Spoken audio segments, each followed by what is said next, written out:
बच्चों कैसे हैं आप सब। बहुत बहुत स्वागत है आपका आज की इस वीडियो में।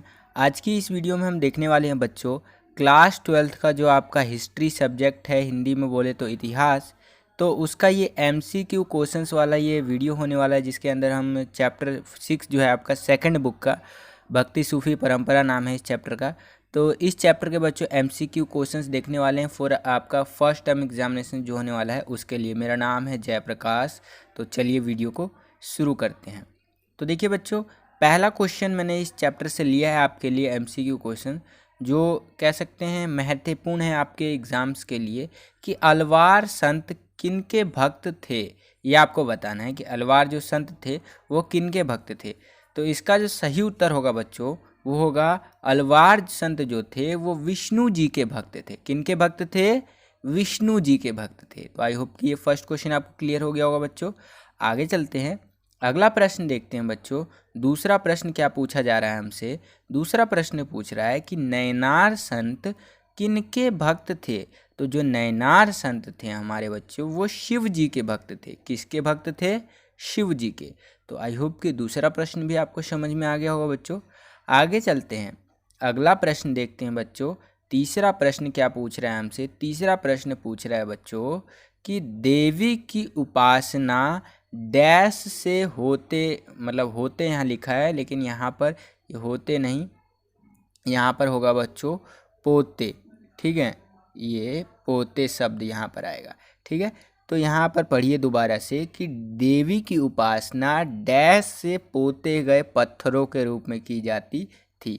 तो आपको पता होगा बच्चों, पहले की जो देवी देवताएं होते थे उनको या तो सिंदूर या तिलक या चंदन या रंगों से पोता जाता था, फिर उनकी पूजा की जाती थी। आज भी हिंदू धर्म में देखेंगे, सनातन वैदिक धर्म में, तो उसके अंदर आपको ये प्रचलन देखने को मिलेगा। तो इसका जो उत्तर होगा बच्चों वो होगा डी वाला, सिंदूर से पोते गए पत्थरों के रूप में की जाती थी देवी की उपासना। तो इस प्रश्न का उत्तर आपका डी होगा, सिंदूर। ये देख सकते हैं देवी जो है सो कि मतलब एक तरह से भगवान की यहाँ पर मूर्ति है और वहाँ पर कुछ व्यक्ति खड़े हैं। ठीक है, तो इस तरह से जो देवी मान लीजिए इनको, और इनकी जो पूजा होती थी वो सिंदूर से पोते गए आप कह सकते हैं पत्थरों के रूप में होती थी। ठीक है बच्चों, आगे चलते हैं। अगला प्रश्न देखिए बच्चों, चौथा प्रश्न जो है हमसे क्या पूछ रहा है? चौथा प्रश्न पूछ रहा है बच्चों कि गुरु नानक का जन्म कहाँ हुआ था। चार ऑप्शन यहाँ पर आपको देखने को मिल रहा होगा बच्चों। पहला है लाहौर, दूसरा है चंडीगढ़, तीसरा है अमृतसर और चौथा है तलवंडी। तो इसका सही उत्तर है बच्चों तलवंडी के अंदर जो है आपका गुरु नानक जी का जन्म हुआ था। तो आई होप कि ये चौथा क्वेश्चन भी आपको क्लियर हो गया होगा बच्चों। और जो गुरु नानक जी हैं उनका बहुत ज़्यादा महत्व है सिख धर्म के अंदर। अगर आप देखेंगे ना तो सिख धर्म के अंदर जो पंजाबी लोग आपको देखेंगे, वैसे ही पंजाबी लोग बहुत फ्रेंडली होते हैं। ठीक है, जैसे कुछ शब्द उनके मैं बोलना चाहूँगा, जैसे ए पुत्र। ठीक है, मेरे को उतना नहीं आता पंजाबी बोलना, लेकिन इस तरह से पुत्र, इस तरह से मतलब आप देखेंगे ना तो पंजाबी जो कम्युनिटी है यानी सिख कम्युनिटी काफ़ी एकता वाली कम्युनिटी है और काफ़ी बढ़िया कम्युनिटी है, आप ये कह सकते हैं। ठीक है, मेरा ऐसा मानना है। तो पंजाबी लोग आप जहाँ भी देखेंगे ऑलवेज पंजाबी लोगों को रिस्पेक्ट की नज़र से देखा जाता है। ये चीज़ है, वो कहते हैं ना एक सिख 1.25 लाख के बराबर। ऐसे बहुत सारी चीज़ें हमें प्रचलन में देखने को मिलती है। ठीक है बच्चों, आगे चलते हैं।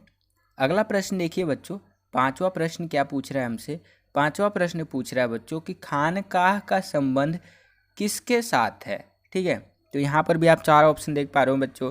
पहला है सूफीवाद, दूसरा है तांत्रिक उपासना, तीसरा है सुन्नी संप्रदाय और चौथा इनमें से कोई नहीं। तो इसका सही उत्तर है आपका सूफीवाद से संबंधित है आपका जो खानकाह का संबंध है। ठीक है, तो आई होप कि ये पांचवा प्रश्न भी आपको समझ में आ गया होगा बच्चों। आगे चलते हैं, अगला प्रश्न देखते हैं बच्चों। अगला प्रश्न है हमारा छठा प्रश्न। तो देखिए बच्चों, छठा प्रश्न क्या पूछ रहे हैं हमसे, इस क्वेश्चन को ध्यान से पढ़िए बच्चों कि इस्लाम धर्म को मानने वाले अर्थात इस्लामी शासकों के अधीन क्षेत्रों को कौन सा कर यानी कि टैक्स चुकाना पड़ता था। क्वेश्चन देखिए कितना अच्छी तरीके से पूछ रहा है कि इस्लाम धर्म को मानने वाले, अब इस्लाम धर्म को मानने वाले यानी कि मुसलमान यानी कि इस्लामी होंगे। ठीक है, जो इस्लामी शासक थे उनके अधीन यानी जिन जिन क्षेत्रों पर जो एरिया उनके कब्जे में था उन क्षेत्रों में जो लोग होते थे उनको कौन सा कर चुकाना पड़ता था। तो इस प्रश्न का सही उत्तर है बच्चों जजिया कर। क्या होगा बच्चों, जजिया कर चुकाना पड़ता था। ठीक है बच्चों, आगे चलते हैं, अगला प्रश्न देख लेते हैं। अगला प्रश्न क्या पूछ रहा है बच्चों हमसे कि मीराबाई के गुरु कौन थे। ठीक है, मीराबाई जी के गुरु कौन थे, तो इसका सही उत्तर है सी, संत रैदास जी मीराबाई जी के गुरु थे। ठीक है बच्चों, आगे चलते हैं, अगला प्रश्न देखते हैं बच्चों, संत कबीर जी के गुरु कौन थे। तो इस प्रश्न का उत्तर आपको कमेंट करके बताना है कि संत कबीर जी के गुरु कौन थे। ठीक है, आगे चलते हैं, अगला प्रश्न देखिए। अगला प्रश्न है कि सिखों के, यानी सिख लोग जो हैं उनके 5वें गुरु कौन थे। ठीक है, तो इस प्रश्न का उत्तर भी आपको कमेंट करके बताना है कि सिख जो थे उनके 5वें गुरु कौन थे। ठीक है, आगे चलते हैं, अगला है हमारा 10वां प्रश्न। देखिए बच्चों कि खालसा पंथ की नींव किनके द्वारा रखी गई थी। तो इसका सी सही उत्तर होगा बच्चों, श्री गुरु गोविंद सिंह जी के द्वारा खालसा पंथ की नींव रखी गई थी। ठीक है, आगे चलते हैं, अगला प्रश्न देखिए बच्चों। अगला प्रश्न है 11वां प्रश्न। 11वां प्रश्न क्या पूछ रहा है हमसे कि अंडाल नामक अलवार जो है स्त्री स्वयं को प्रिय मानती थी, एक तरह से पत्नी मानती थी। तो अलवार जो है सो कि कह सकते हैं वो है आपकी विष्णु जी की मतलब अपने आप को प्रिय मानती थी। अंडाल नामक एक स्त्री थी जो कि अपने आप को एक तरह से पत्नी मानती थी, प्रिय मानती थी, वो विष्णु जी की मानती थी। ठीक है, आगे चलते हैं, अगला प्रश्न देखिए बच्चों। अगला प्रश्न है 12वां प्रश्न। 12वां प्रश्न क्या पूछ रहा है हमसे कि सिलसिला क्या है। ठीक है, क्या ये एक धार्मिक स्थल है, क्या एक मकबरा है, क्या ये एक सूफी व्यवस्था है, या इनमें से कोई नहीं। तो इसका सही उत्तर होगा सी, ये एक सूफी व्यवस्था है। क्या है बच्चों, एक सूफी व्यवस्था है। आगे चलते हैं, अगला प्रश्न देखिए। 13वां प्रश्न क्या पूछ रहा है हमसे। 13वां प्रश्न पूछ रहा है बच्चों कि उत्तर भारत में भक्ति आंदोलन लाने का श्रेय यानी क्रेडिट किनको जाता है। तो ये जाता है हमारे रामानंद जी को। किनको जाता है बच्चों, रामानंद जी को जाता है। आगे चलते हैं, अगला प्रश्न आपको कमेंट करके बताना है कि खानकाह क्या है।